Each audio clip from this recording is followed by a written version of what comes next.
In the summer heat of 1847, in the heart of Alabama's cotton country, there lived a woman whose name would echo through whispered legends long after her physical presence vanished from the land that held her captive. Dinah was 23 years old, her hands calloused from years of labor, her eyes sharp with an intelligence that no amount of cruelty could extinguish. She belonged, by the cruel laws of that time, to a plantation owner named Samuel Hartwell, a man whose reputation for brutality extended across 3 counties. Every morning before dawn, Dinah rose from the rough wooden floor of the slave quarters, her body aching from the previous day's work. The overseer's bell would clang through the darkness, its sound cutting through dreams and dragging the enslaved men, women, and children into another day of unrelenting toil. The cotton fields stretched endlessly toward the horizon, row upon row of white bolls, waiting to be picked under the merciless Alabama sun. Dinah worked alongside 37 other enslaved people, their backs bent, their fingers bleeding from the sharp edges of cotton burrs, their voices occasionally rising in songs that carried both sorrow and secret messages. But Dinah was different, though she took great care never to let this difference show. While her hands moved mechanically through the cotton plants, her mind was always working, always observing, always calculating. She noticed everything: the pattern of the overseer's rounds, the times when the master rode out to inspect distant fields, the moments when vigilance relaxed and opportunities for small rebellions presented themselves. She had taught herself to read by stealing glances at discarded newspapers and listening outside the big house windows when the master's children received their lessons. This forbidden knowledge she guarded more carefully than any physical treasure, knowing that literacy was both a dangerous weapon and a potential death sentence for an enslaved person.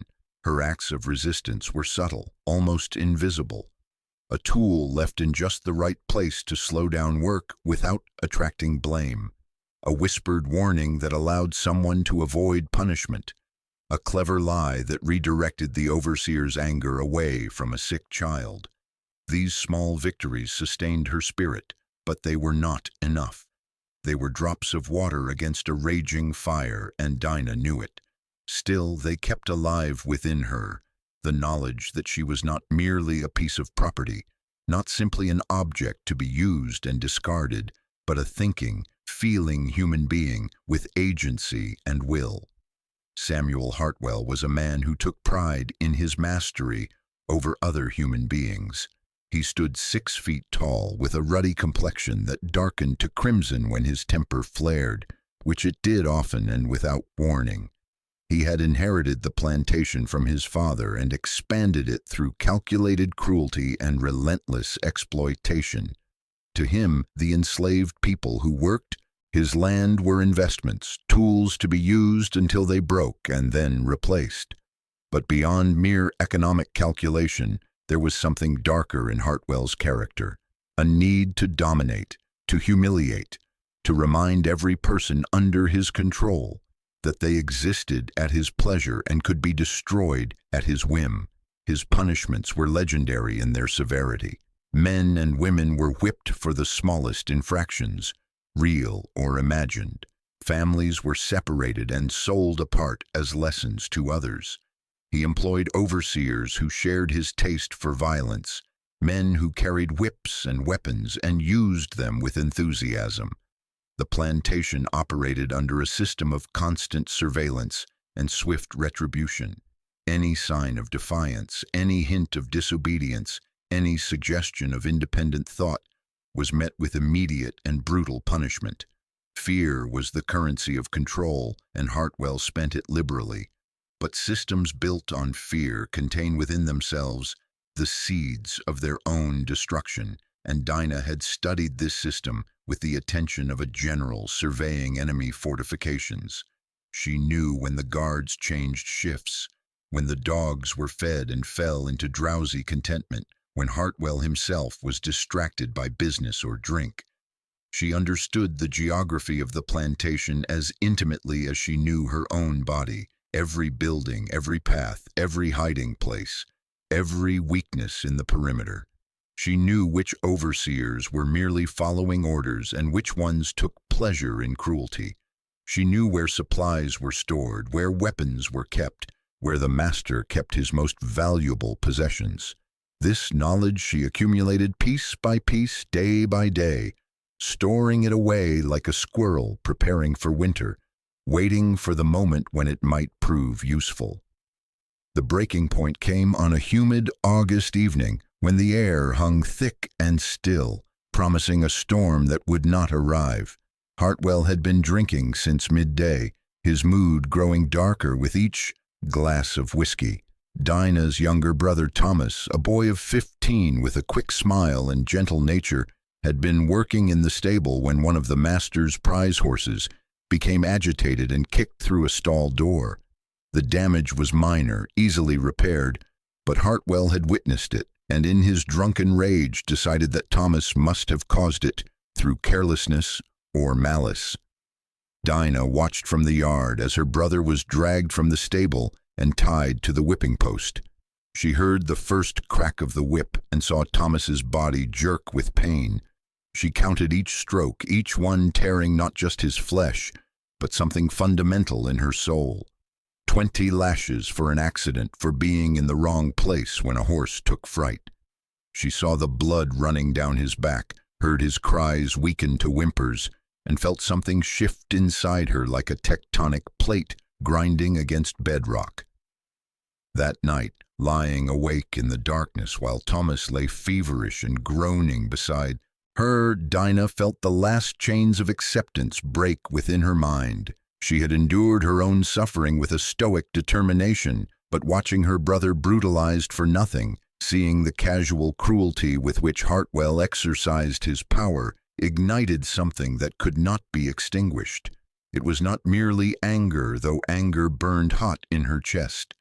It was a cold, clear understanding that this could not continue, that she could not continue to be complicit through passive survival. If she could not destroy the entire system, if she could not free everyone, she could at least strike one blow that would remind both the oppressed and the oppressor that the human spirit could not be fully conquered. But Dinah was not foolish. She knew that direct rebellion would lead only to her death and likely to reprisals against others. A slave who struck a master, who ran away, who openly defied the social order, would be hunted down and made an example of. The laws were designed to prevent exactly the kind of justice her heart cried out for. Physical strength could not overcome guns and dogs, and the entire apparatus of the state devoted to maintaining slavery. But intelligence, patience, and careful planning might accomplish what strength could not. As she lay in the darkness, listening to Thomas's labored breathing, Dinah began to formulate a plan. It was audacious, dangerous, and required a degree of precision that left no room for error. But it was possible.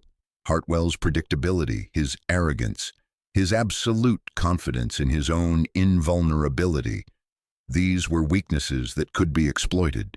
He believed himself untouchable, and that belief would be his undoing. She would not kill him, for that would bring swift and terrible retribution upon everyone she knew, but she would hurt him in a way that would haunt him for the rest of his life, in a way that would demonstrate to everyone on the plantation that the master was not all-powerful, that his control was an illusion that could be shattered.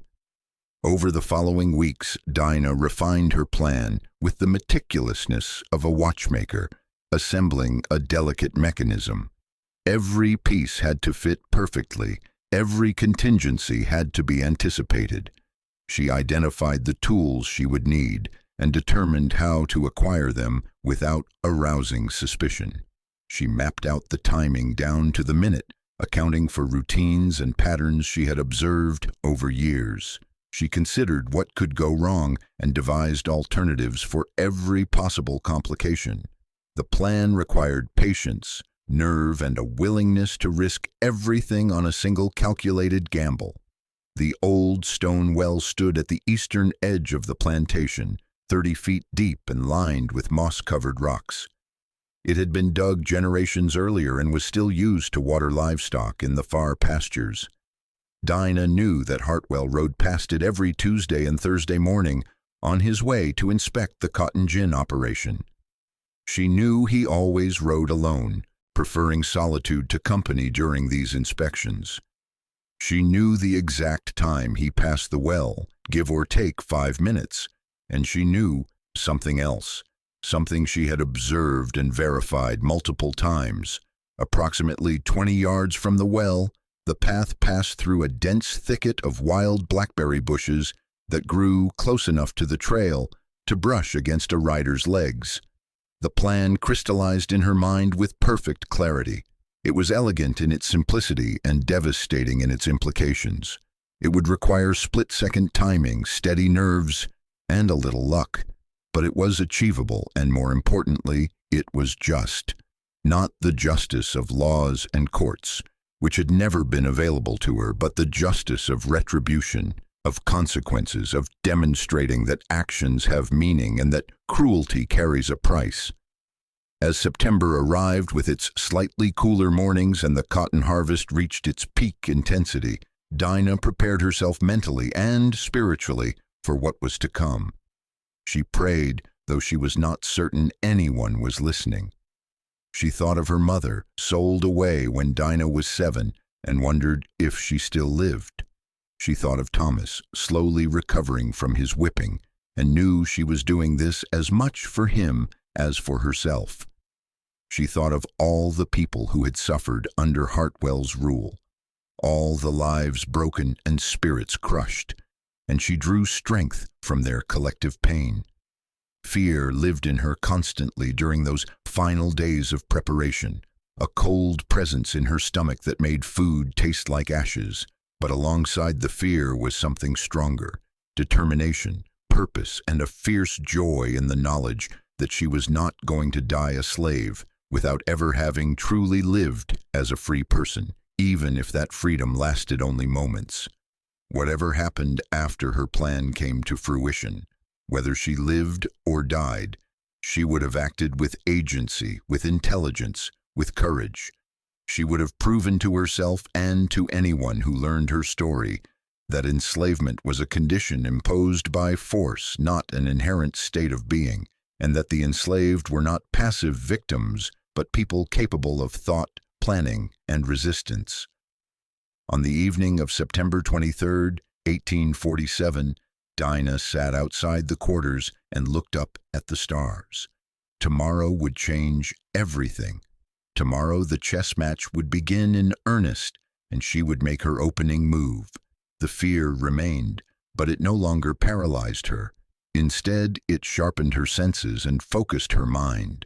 She was ready. The morning of September 24th dawned clear and bright, with a hint of autumn in the air that made the work in the fields almost bearable.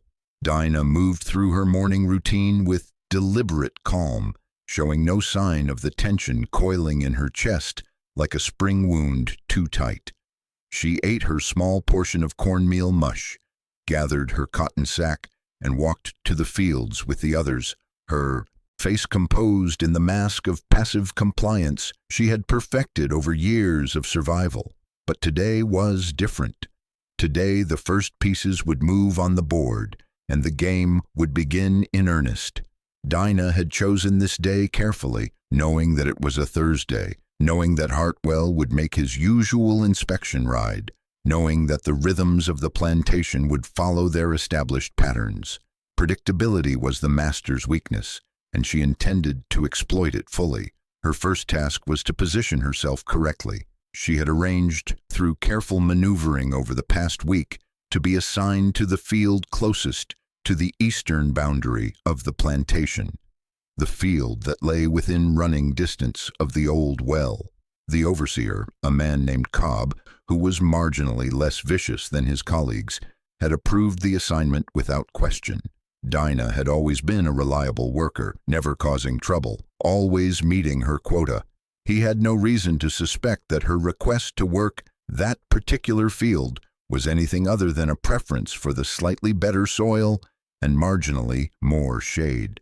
As the morning progressed and the sun climbed higher in the sky, Dinah worked steadily while keeping one part of her attention focused on the distant path.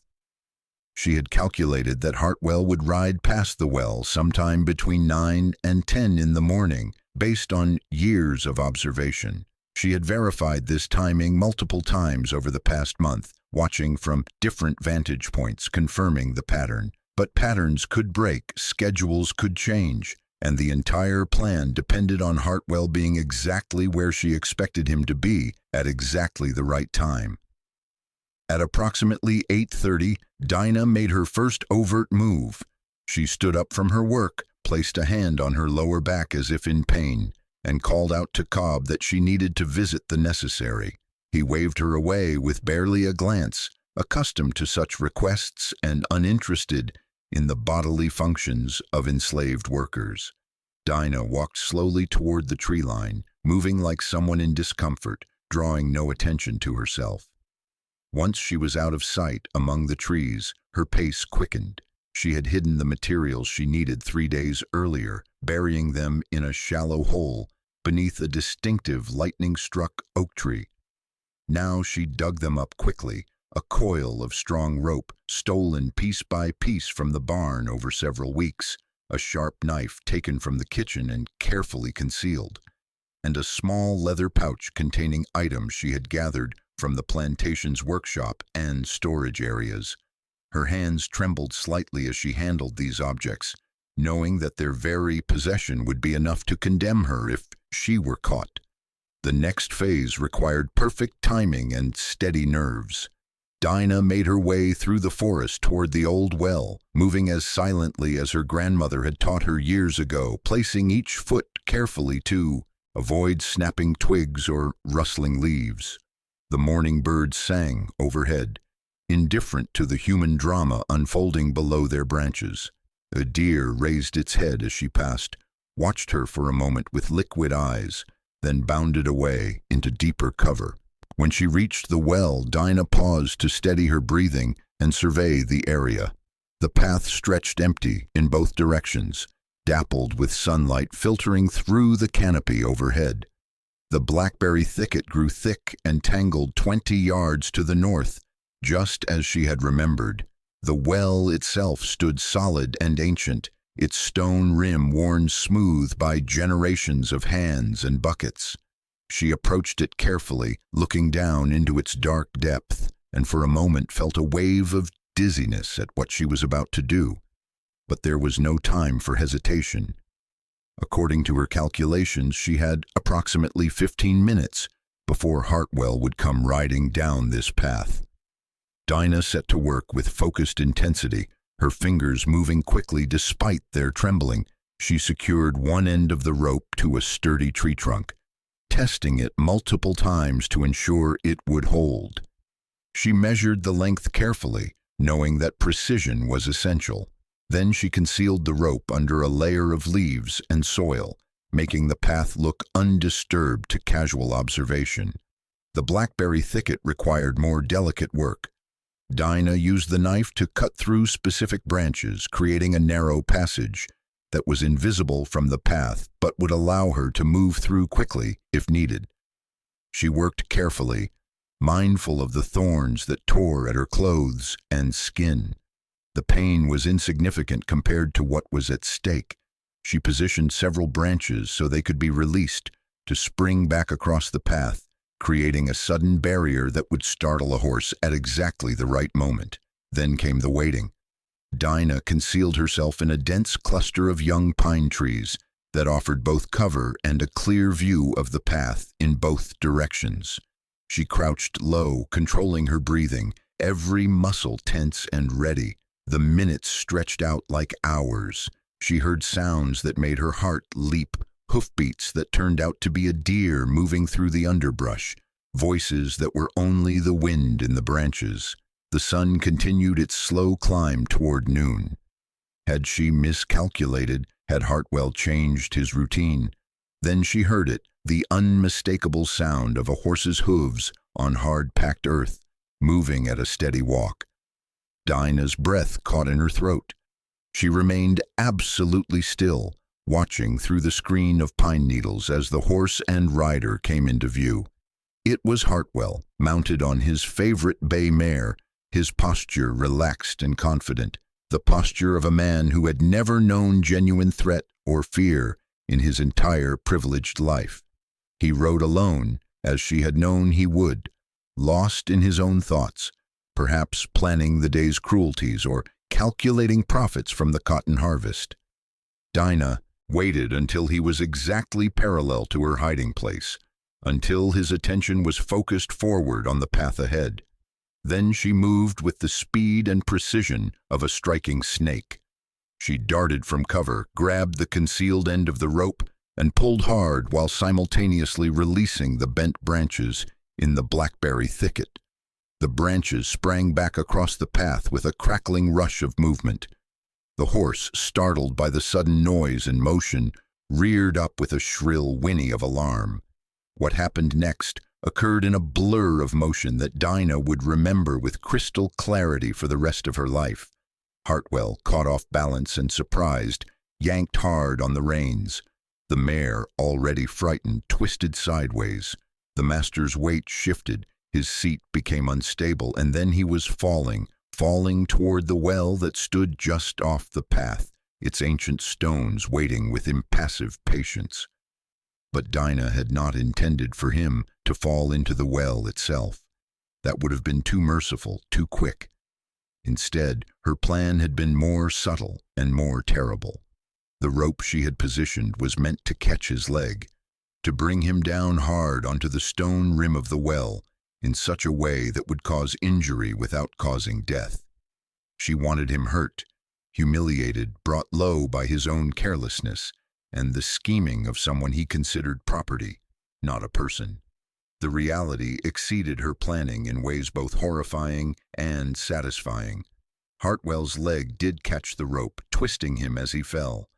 His body slammed against the stone rim of the well with a sickening crack that echoed through the forest. He screamed, a high, terrible sound that held more shock than pain. The scream of a man experiencing something his mind could not immediately process. Then he rolled, grasping desperately, and for one eternal moment hung halfway over the well's edge, his fingers clawing at moss-covered stones. Dinah stood frozen, watching. She could have helped him. She could have rushed forward and pulled him back from the brink. But she did not move. She stood there, bearing witness, allowing the moment to unfold according to its own terrible logic. This was the justice she had promised herself, the consequences she had sworn to deliver. Her inaction was as deliberate as any action could be. Hartwell's fingers slipped. His eyes met hers across the distance, and in that instant, he knew. He understood who was responsible, understood that this was no accident, understood that his slave had outsmarted him. The recognition in his eyes was worth everything, worth the risk, worth whatever punishment might come. Then his hand lost its grip, and he fell backward into the well's darkness with a final desperate cry that cut off suddenly when he hit the water 30 feet below. The silence that followed was profound. The horse had bolted, crashing away through the forest towards the plantation buildings. Birds had stopped singing. Even the wind seemed to have paused in shock at what had just occurred. Dinah stood at the edge of the well and looked down into the darkness. She could hear splashing below, hear Hartwell's voice echoing up from the depths, hoarse and panic-stricken, calling for help. He was alive. That was important. Dinah had not committed murder, though the law would see little difference. But in her own heart, in her own moral accounting, there was a vast difference between allowing someone to suffer the consequences of their own actions and actively taking their life. Hartwell was alive, trapped, terrified, helpless, experiencing for the first time in his privileged existence what it felt like to be at someone else's mercy, to have no control, to be afraid. Dinah spoke then, her voice calm and clear. carrying down into the well's stone throat. "Master Hartwell," she said, "you will remember this day. You will remember that a woman you considered property, a woman whose brother you whipped for no reason, brought you to this place. You will remember that your cruelty has consequences. If you survive, if someone finds you and pulls you out, you will carry this memory for the rest of your life. And you will know that I vanished like smoke, like a dream, like the freedom you tried to steal from me." Then, without waiting for a response, Dinah turned and walked away from the well. She moved quickly now, no longer concerned with stealth, but with speed. She had prepared for this moment, had cached supplies at various points along a route she had planned over weeks. She knew which direction to travel, knew which streams to follow to hide her scent from tracking dogs, knew where the old underground railroad contacts operated, though reaching them would require days of careful travel. Behind her, Hartwell's cries for help grew fainter as distance increased. Dinah did not look back. She moved through the forest like a spirit, like the wind, like all the dreams of freedom that had sustained enslaved people through generations of suffering.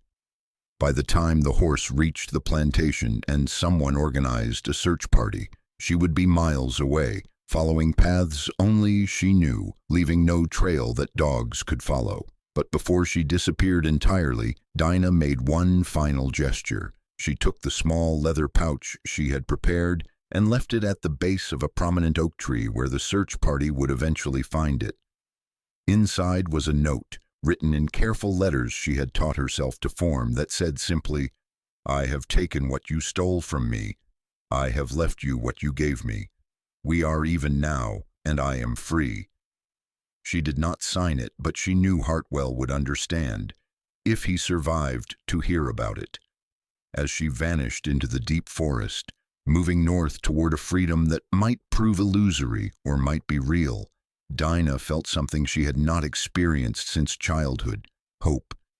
Not the small, desperate hope of surviving another day, but the vast, expansive hope of someone who has seized control of her own destiny and chosen to run toward possibility rather than endure in captivity. Whatever lay ahead, whether recapture or freedom, whether life or death, she would face it as someone who had acted rather than submitted, who had fought back using the only weapons available to her: intelligence, courage, and careful planning. The chess match was over, and the master had been checkmated by someone he had never considered a worthy opponent. The chaos that erupted at the Hartwell plantation that afternoon would become the stuff of legend, though the true story would remain hidden behind layers of rumor and speculation for years to come. When the master's riderless horse came galloping into the yard, foam-flecked and wild-eyed, the alarm went up immediately. Overseers grabbed weapons and organized search parties. Dogs were brought from their kennels, straining at their leashes and baying with excitement. The entire machinery of plantation security, designed to prevent exactly this kind of disruption, sprang into action with well-practiced efficiency. But they were searching for the wrong thing. They assumed an accident had befallen the master along his usual route. They imagined a fall from his horse, perhaps a broken bone or a confrontation with a wild animal. It did not occur to them initially that one of the enslaved people, someone they saw daily and considered less than human, could have orchestrated something so calculated and precise. That blind spot, that fundamental failure to recognize the intelligence and agency of the people they oppressed, gave Dinah exactly the head start she needed. When the search party finally found the master's horse prints veering off the path near the old well, when they heard the faint cries echoing up from the depths, it took precious additional minutes to organize a rescue. They had to fetch ropes and lanterns. They had to find men willing to descend into the dark shaft. They had to work carefully to avoid causing the stone walls to collapse further. All of this took time, each minute adding to Hartwell's suffering in the cold water below and increasing Dinah's chances of escape. The rescue itself was a complicated affair. Hartwell had fallen 30 feet into water that was perhaps 4 feet deep, barely enough to break his fall and prevent immediate death, but enough to risk drowning if he lost consciousness. He had struck the stone wall during his descent, breaking his left arm and several ribs. The cold water had shocked him into a state of trembling panic. By the time the first rescuer descended on a rope with a lantern, Hartwell was in severe distress, barely coherent, clinging to the well's wall like a drowning man to driftwood. When they finally pulled him up, hauling hand over hand on ropes while Hartwell screamed in pain from his broken bones, the master emerged transformed. The confident, brutal man who had ridden out that morning was gone, replaced by someone shaking and pale, his eyes darting fearfully, his voice hoarse from crying out for help that had been so long in coming. He babbled about being attacked, about seeing a woman, about the rope and the falling, but his words came out confused and contradictory. In his shock and pain, he could not clearly articulate what had happened or who was responsible.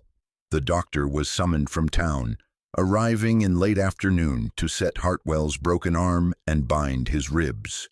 The master lay in his bed, dosed with laudanum for the pain, drifting in and out of consciousness, while his wife hovered anxiously nearby. In his fevered dreams, he saw Dinah's face again and again, saw the deliberate calm in her eyes as she watched him fall, heard her words echoing in his mind with the persistence of a curse. "You will remember this day." It was not until the following morning that anyone thought to check whether all the enslaved people were accounted for. The overseer Cobb made his count at the morning bell and came up one short. Dinah. A search of her quarters revealed that she had taken nothing, left nothing behind except her work clothes folded neatly on her sleeping pallet. It was as if she had dissolved into air, leaving no trace of her passage or direction. The realization hit the plantation like a thunderbolt. The master's accident had not been an accident at all. It had been a deliberate act, carefully planned and brilliantly executed by a woman they had all dismissed as just another field hand. The implications were staggering. If Dinah could do this, what did it say about the intelligence and capability of all the other enslaved people? If one woman could bring down the master of the plantation through pure strategy, what else might be possible? When Hartwell was finally coherent enough to give a full account of what had happened, his fury was terrible to behold. He demanded that every resource be devoted to finding Dinah and bringing her back. He posted rewards, hired professional slave catchers with their dogs and weapons, and swore that he would make an example of her that would be remembered for generations. But beneath the fury was something else, something he tried desperately to hide but could not quite suppress. Fear.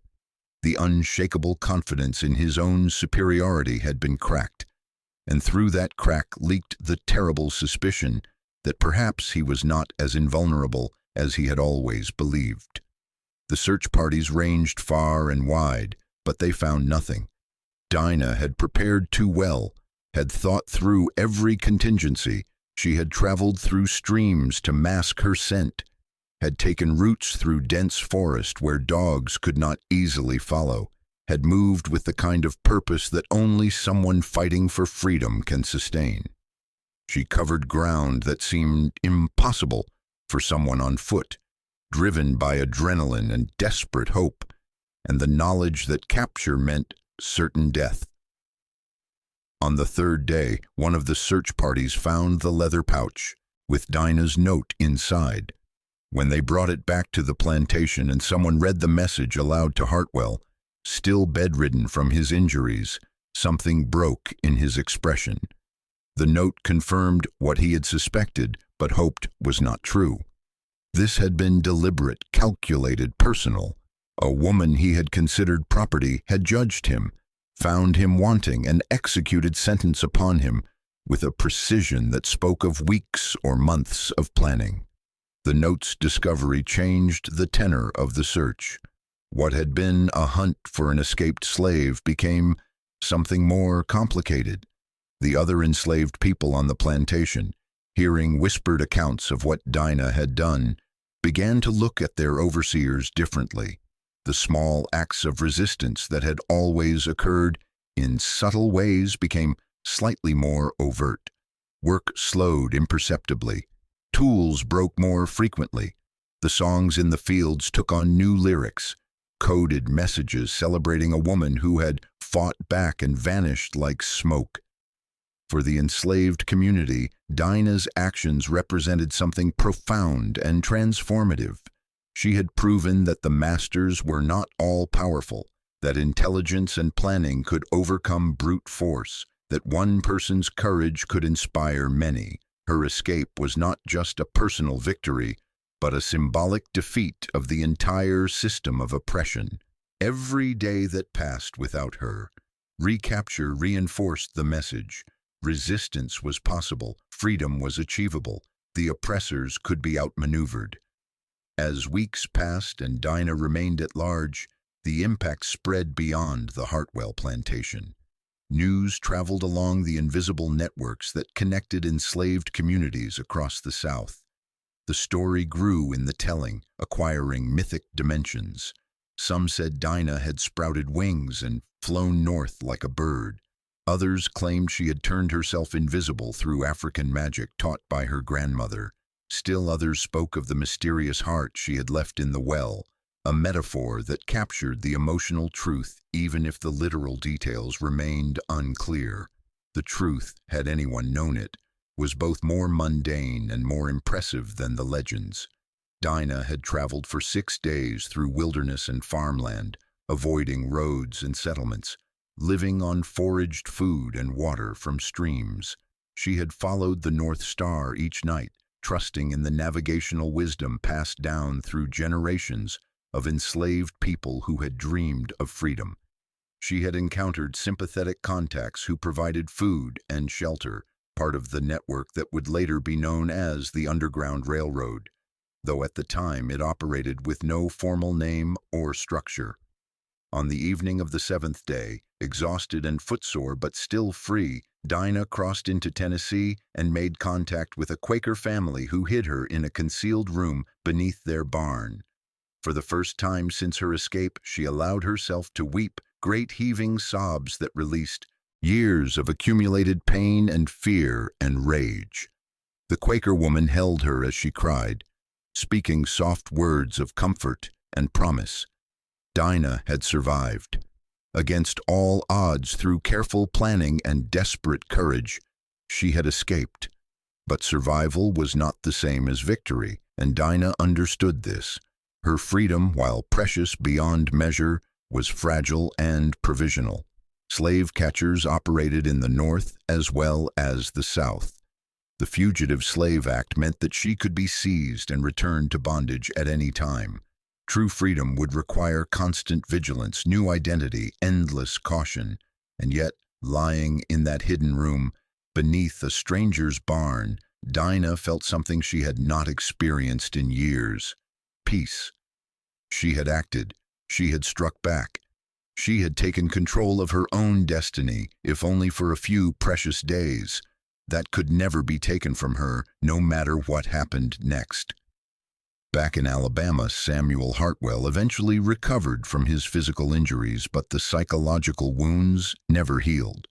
He sold the plantation 2 years later and moved to Mobile, unable to bear the whispers and sidelong glances from neighbors who knew his story. The iron control he had once exercised over his enslaved workforce had been broken, and he could never quite recapture it. He became paranoid, suspicious, jumping at shadows and seeing threats in every unfamiliar face.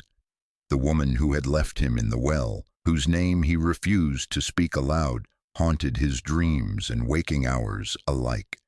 She had beaten him at a game he had not even known he was playing, and the humiliation burned deeper than any physical pain. The old well remained, of course, a silent witness to everything that had transpired, but no one used it anymore. the enslaved people gave it a wide berth, and the overseers avoided it without quite knowing why. It became a place of significance, a landmark that marked where one woman's courage had changed everything, if only for a moment, if only in ways that most people could not see or understand. In the years that followed Dinah's escape, her story took on a life of its own, spreading through the enslaved communities of the South like seeds carried on the wind. Each telling added new details, some true and some imagined, until the historical woman and the legendary figure became impossible to separate. What mattered was not necessarily the literal truth of every detail, but the emotional and symbolic truth that her story represented. That resistance was possible, that intelligence could triumph over brute force, that one person's courage could inspire hundreds of others. The impact on the Hartwell plantation, or what had been the Hartwell plantation before Samuel sold it and fled, was immediate and lasting. The new owner, a man named Patterson who had some progressive ideas about plantation management, found himself dealing with an enslaved workforce that was subtly but fundamentally different from what he had expected. The people still worked the fields and performed their assigned tasks, but there was a quality of watchfulness, of calculation, of quiet strength that had not been there before. They had seen what one of their own could accomplish through planning and courage, and that knowledge changed them in ways that defied easy description. Thomas, Dinah's younger brother, carried the story with particular pride and pain. He had lost his sister but gained something else, the knowledge that she had acted partly in response to his suffering, that his whipping had been the catalyst that sparked her rebellion. He wore the scars on his back with a kind of dignified bearing, and when he spoke of Dinah in the hushed conversations that happened in the quarters after dark, his voice carried both sorrow and fierce admiration. He never saw her again, never learned for certain whether she made it safely to the north or was recaptured somewhere along the way. But he believed she survived, and that belief sustained him through the long years until emancipation finally came. In the wider enslaved community across Alabama and neighboring states, Dinah's story became a teaching tale, passed from parents to children, from old to young. It was told in different ways depending on the audience and the circumstances. Sometimes it was a cautionary tale about the dangers of direct resistance. More often it was an inspirational story about the power of intelligence and planning, about the importance of observing your oppressor and learning their weaknesses, about the possibility of turning the tools of oppression against the oppressor. The story evolved and adapted as it traveled. In some versions, Dinah became a kind of trickster figure, using wit and cunning to outsmart her master. In others, she was portrayed as a warrior woman, brave and fierce. Some tellings emphasized the spiritual dimension, suggesting that Dinah had been guided by ancestral spirits or divine intervention. Others focused on the practical details of her planning, turning the story into a kind of instruction manual for resistance. All of these versions contained truth, even when their facts contradicted each other, because they all captured something essential about the experience of enslavement and the universal human desire for freedom and dignity. Among the network of abolitionists and conductors on the Underground Railroad, Dinah's story served a different purpose. It became evidence used in speeches and pamphlets of the intelligence and capability of enslaved people. Frederick Douglass, who heard a version of the tale during his speaking tours, occasionally referenced it as proof that slavery could not extinguish the human spirit or the capacity for strategic thinking. Harriet Tubman, leading her own expeditions into the South to guide people to freedom, would sometimes invoke Dinah's name as inspiration for those who were afraid, saying, "Remember the woman who left her master in the well and walked away free." The historical record, such as it exists, provides only fragments of what happened to Dinah after her escape. There are hints in Quaker records from Tennessee and Kentucky, references to a woman matching her description who passed through certain safe houses in the autumn of 1847. There is a notation in a conductor's journal about a D who displayed remarkable composure and intelligence, despite having recently escaped from particularly brutal circumstances. There is a letter from a pastor in Ohio mentioning a young woman who arrived at his church seeking shelter and who bore scars consistent with enslavement but would not speak of her past. Some historians believe Dinah made it to Canada, crossing into freedom beyond the reach of American slave laws. Others suggest she may have settled in a free black community in the North, perhaps in Pennsylvania or New York, building a new life under a different name. A few accounts suggest she became involved in Underground Railroad activities herself, using her experience and intelligence to help others escape. The truth is that we do not know for certain, and perhaps that uncertainty is fitting. Dinah's greatest achievement was her vanishing, her ability to disappear so completely that no one could track her or reclaim her.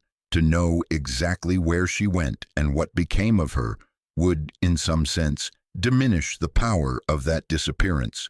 What we do know is that her story continued to inspire and instruct long after she herself had vanished from the historical stage. During the Civil War, when enslaved people by the thousands fled plantations and sought freedom behind Union lines, many of them carried with them stories like Dinah's, tales that had sustained hope through the darkest times. When the war ended and emancipation became law, those stories formed part of the foundation upon which freed people built their new lives. The courage to resist, the intelligence to plan, the determination to seize freedom when the moment came, these were lessons learned in part from tales of people like Dinah. In the decades after the war, as the first generation of free black Southerners established schools and churches and communities, Dinah's story was written down for the first time. Former slaves, now able to read and write freely, recorded the tales they had learned in bondage. Dinah appeared in several of these accounts, her story told with variations but always emphasizing the same core themes: intelligence, planning, courage, and the successful defiance of oppression. She became part of a rich oral tradition that was finally being committed to paper, preserved for future generations who would need to know that their ancestors had not been passive victims, but active resistors, that the long night of slavery had been punctuated by flashes of rebellion and triumph. The well itself, that silent witness to one woman's calculated revenge, eventually fell into disuse and disrepair. The plantation where it stood changed hands multiple times. The land was divided and sold. The cotton fields gave way to other crops, then to pasture, then in the 20th century to subdivision and development. But the well remained, overgrown and forgotten by most, though local black families who had lived in the area for generations continued to know its location and its significance. They would sometimes bring their children to see it, telling them the old story, keeping the memory alive even as the physical evidence crumbled. In the 1960s, during the Civil Rights Movement, when a new generation of black Americans took up the struggle for freedom and dignity, some of them consciously drew inspiration from historical acts of resistance like Dinah's. The story was retold again, this time emphasizing the importance of strategic thinking and careful planning in the fight against oppression. Activists recognized in Dinah's approach a template for effective resistance: observe the system, identify its weaknesses, plan carefully, execute precisely, and never underestimate the power of one person's courage to inspire many. Scholars began to take a deeper interest in stories like Dinah's as well. Historians specializing in the experience of enslaved people started to look beyond the official records, which rarely captured the true texture of life under slavery. and began collecting oral histories, examining folklore, and piecing together the fragments of stories that had been passed down through generations. Dinah's tale was examined from multiple angles, as an example of resistance, as a case study in strategic thinking, as a reflection of the psychological impact of slavery on both the enslaved and the enslaver, and as a piece of cultural heritage that had shaped the identity and values of Black communities. What emerged from this scholarship was a more nuanced understanding of enslavement and resistance. The traditional narrative had often portrayed enslaved people as either passive victims waiting for white abolitionists to free them, or as rebels who mounted violent uprisings. Dinah's story, along with countless others like it, revealed a middle ground: everyday resistance, careful sabotage, strategic thinking, and calculated acts of defiance that did not necessarily involve violence, but still struck powerful blows against the system of oppression. This resistance was no less courageous for being subtle, no less effective for being carefully planned, rather than spontaneously explosive. The philosophical implications of Dinah's story extend beyond its historical specifics. At its core, her tale asks fundamental questions about power, agency, and human dignity. What does it mean to be truly free? Is freedom simply the absence of physical chains? Or is it the ability to make choices, to act with intention, to shape one's own destiny? Dinah was not free in any legal sense when she executed her plan, but in the moment of action, in the hours and days of her escape, she exercised a kind of freedom that transcended legal definitions. She chose her own path, accepted the risks, and acted according to her own moral compass rather than the rules imposed upon her. Her story also speaks to the power of intelligence and education, even education acquired in secret and against great odds. Dinah's ability to read, her capacity for observation and analysis, her skill in planning and execution, these were all forms of knowledge that the slave system tried desperately to prevent enslaved people from acquiring. The fact that she gained them anyway and used them to such devastating effect demonstrates why oppressive systems always fear education and always try to control access to knowledge. An educated, thinking person is infinitely more dangerous to tyranny than someone kept ignorant and dependent. There is also a profound lesson about the psychology of oppression in Dinah's story. Samuel Hartwell's inability to imagine that his slave could outsmart him, his fundamental blindness to her humanity and intelligence, was the weakness she exploited. Oppression requires the oppressor to dehumanize those they oppress, to convince themselves that their victims are somehow lesser, incapable, inferior. But this very dehumanization creates a blind spot, a failure to recognize capability and agency when it exists.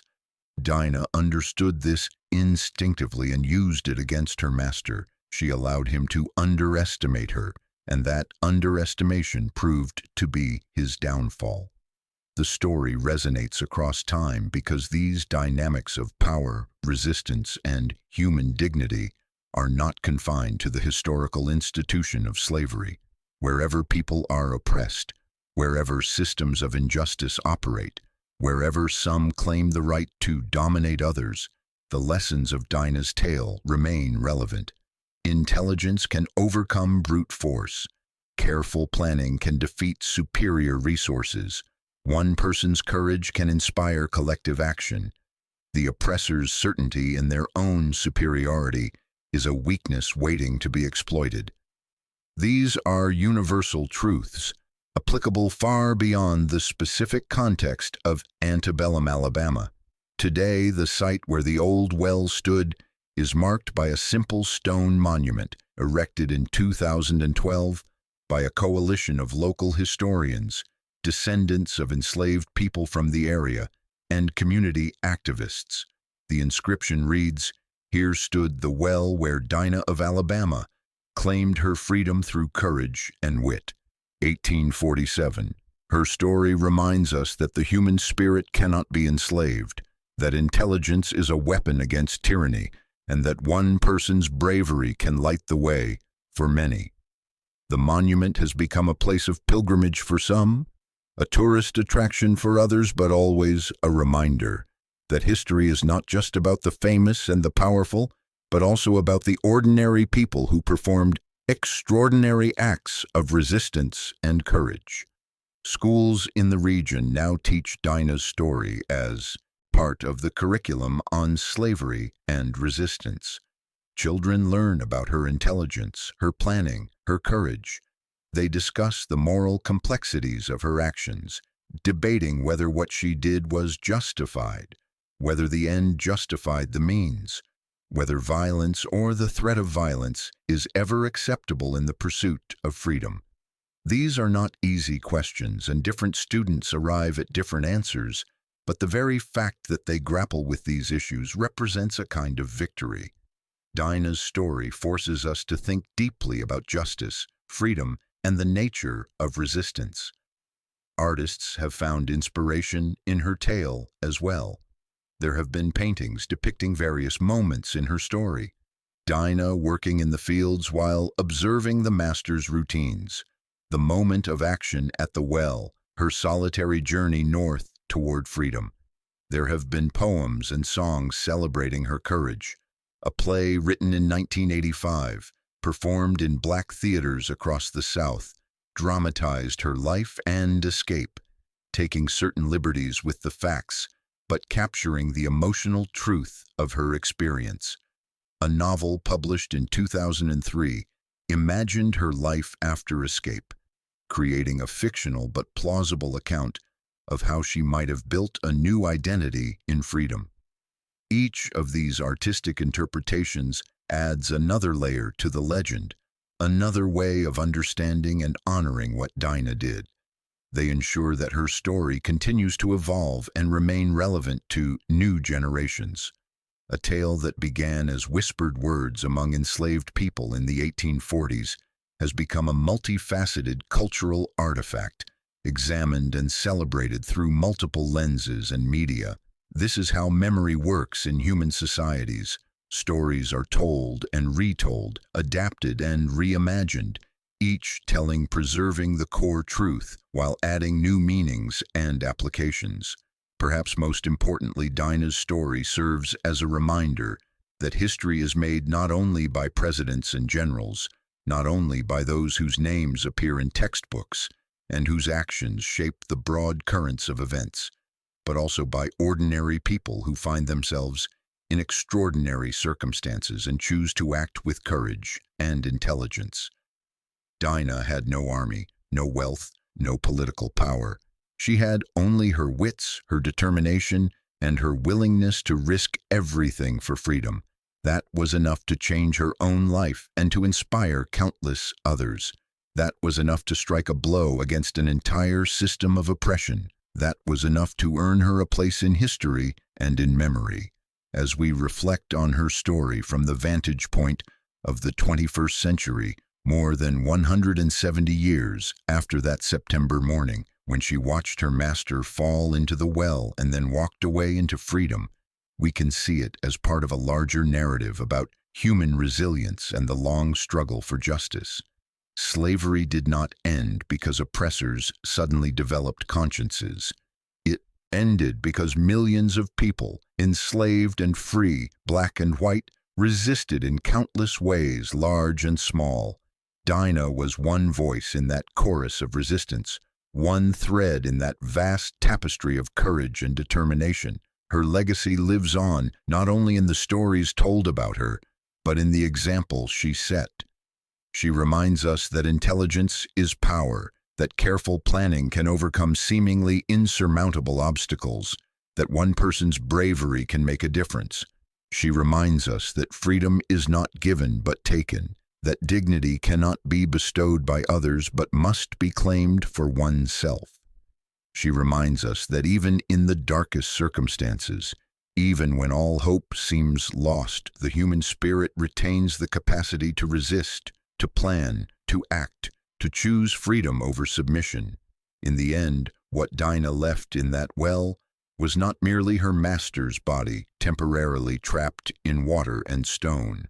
What she left was a symbol, a powerful demonstration that the oppressed are not powerless, that the system that seems so solid and permanent is vulnerable to intelligence and determination, that the master is not invincible when the slave chooses to become a strategist, a planner, an actor in her own liberation. She left behind the illusion of absolute power and replaced it with the reality that power ultimately rests not with those who claim it through violence and law, but with those who refuse to surrender their humanity, their dignity, and their will to be free. And so Dinah's story endures, passed down through generations, examined by scholars, celebrated by artists, taught to children, invoked by activists. It endures because it speaks to something fundamental in the human experience, the desire for freedom, the capacity for courage, the power of intelligence, and the indomitable nature of the human spirit. Her story is our story, a reminder of where we come from and what we are capable of when circumstances demand our best and bravest selves.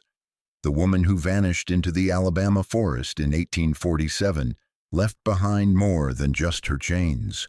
She left behind a legacy of resistance, a template for strategic thinking in the face of oppression, and a story that continues to inspire everyone who hears it to stand up against injustice, to use their intelligence as a weapon, and to never accept that any system of oppression is permanent or undefeatable. In doing so, Dinah of Alabama secured a kind of immortality that no master could ever claim. The immortality of inspiration, of courage remembered, of a story that refuses to die because it speaks to truths that every generation must learn anew. Her heart, metaphorically left in that well along with her master's pride and power, continues to beat in the hearts of all who hear her story and are moved by it to greater courage in their own lives and struggles. That is the true measure of her victory, not just that she escaped, but that her escape meant something, inspired something, changed something. One woman, one plan, one moment of calculated courage, and the ripples spread outward across time and space, touching lives she never knew and inspiring resistance in contexts she never imagined. This is the power of the human spirit, demonstrated in its most pure and undeniable form. This is why we remember Dinah of Alabama, why we tell her story, why we honor her courage and intelligence. Not because she was superhuman, but because she was profoundly human, facing impossible circumstances with the only weapons available to her, her mind, her will, and her refusal to accept that her oppression was her destiny. In this, she speaks for all of humanity's better angels, for every person who has ever stood up against injustice, for everyone who has ever chosen freedom over safety, courage over submission, action over resignation. May her story continue to inspire, to challenge, to remind us of what we are capable of when we refuse to surrender our humanity to any system that would deny it. May we honor her memory by continuing the fight for justice that she advanced through her solitary act of courage on that September morning so long ago. And may we never forget that one person, armed with intelligence and determination and courage, can change the world, one act of resistance at a time.